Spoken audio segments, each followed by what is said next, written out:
I want to believe no one reigns without the use of the brain. It is the use of the brain that establishes the reign of man. Shallow men think of luck, but great men think of cause and effect. Life is practical, not mystical.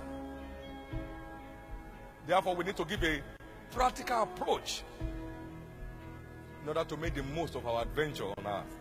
I believe a mystical approach will produce a miserable end. New York Times asked me a question. They said, what do you do with your time? I said, I read and I think. That is my mainline hobby.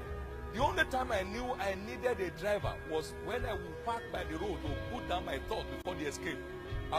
When a thought strikes through my mind, I would just park the car, take my pen and write it down. When we sit in the car going from one place to another, you can find me very busy the next 3 hours, no word to anybody, and drawing things and checking the calculations and saying how it works and all of that. That is the only way to work it. And no one can think for you. You have to think for yourself. That's why students fail exams, because their teachers can't think for them in the exam hall. They teach you and leave you to think your way through.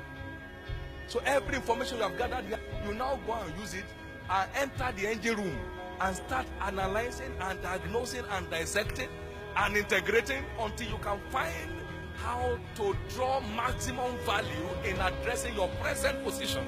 If you must have a change of position. One of my favorite teachers, E.W. Kenyon, of blessed memory, this is what he said. He said, make your brain work. It will sweat. He said, but make it work.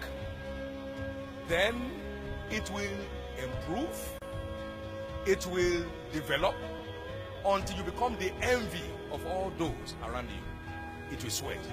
It is brain works that make things work. Everything that is working great begins with brain work. That's what it takes to maximize your place in destiny.